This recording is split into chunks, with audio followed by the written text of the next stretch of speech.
All right, let's talk about Earth Day. And I know what you're thinking. We all know Earth Day, but its origin story, it's way more explosive and way more impactful than you might realize. We're going to dig into how it went from this one protest to, well, this massive global force.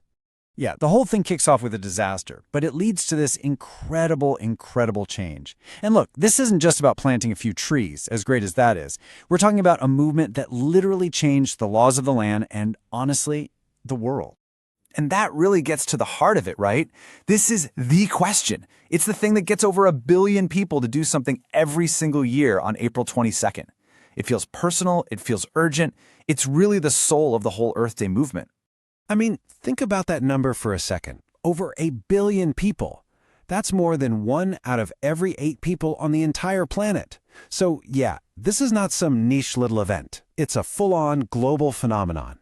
But to really get how it got this big, we got to go back, way back to the beginning.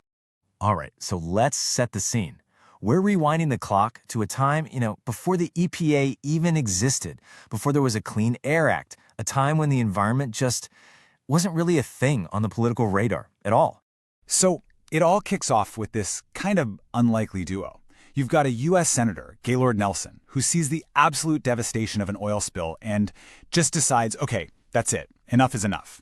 He ends up teaming up with this young activist, Denis Hayes, and they cook up this really bold idea, a national day dedicated to teaching people about the environment and, protesting. And the response they got was, it was just staggering. 20 million people. That was 10% of the entire U.S. population at the time. Can you even imagine that? From college campuses to city squares, you had people from every single walk of life just showing up. Just let that sink in for a minute. The scale of that single day. This wasn't just a big protest. No, it was, and it still is, the largest single-day protest in human history. It sent this message that was just impossible to ignore. It was clear, it was unified, and it was loud. And here's the really crucial part. That massive crowd, it wasn't just for show. It was a powerful demonstration of what the public wanted. It basically proved this fundamental idea. When you get that many people together, you create political pressure that politicians simply cannot ignore. So, okay, a huge protest. But how did that one moment turn into a real movement? Something with lasting consequences? Well, because what happened next, that's where this story gets really, really powerful. Just look at this timeline. The cause and effect here is so clear, it's almost unbelievable. The protest is in April. By December of the same year, the U.S. Environmental Protection Agency, the EPA, is created. And right after that, you get landmark laws like the Clean Air Act and the Endangered Species Act. That one protest directly led to the foundation of modern environmental law. It's incredible. And that right there, that's the evolution. It started as this one-day American thing, but it's completely transformed. Now, it's not just about protest anymore.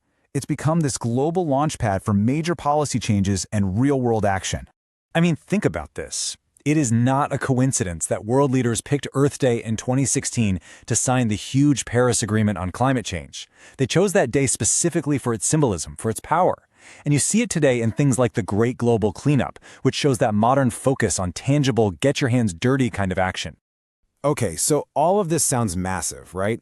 Global agreements, national agencies, but the real core message of Earth Day has always been about the power of the individual. So let's bring it down from the stratosphere and talk about what it means for you and me. And this right here, this is the absolute key. It is not about being some kind of perfect, flawless environmentalist. Who can do that? It feels totally overwhelming. The whole point is just participation. It's about doing something, not feeling guilty about what you're not doing. And if you want to see what participation looks like in real numbers, check this out.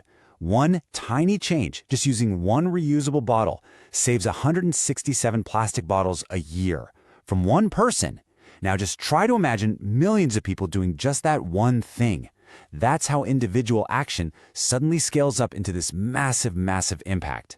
So the takeaway here isn't go out and do everything at once. No way. It's just pick one thing. Seriously, just one.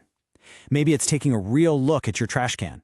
Or maybe it's planting something native in your yard. Or maybe, and this is a big one, you just start talking about climate change with your friends and family. Because silence doesn't get us anywhere. All right, so as we start to wrap this up, let's kind of reframe what Earth Day is really all about. Because it's not just a party for the planet, you know? This is a big one, so let it sink in. Earth Day isn't the planet's birthday. The Earth is going to be fine without us. This is all about us. This is about making sure we have a future on the only home we've ever known. So the real question, the one that really matters, isn't just what are you going to do on April 22nd? It's how do we carry that spirit forward into all the other days? It's a challenge, really, to weave this awareness into our daily lives. So the question is, will you?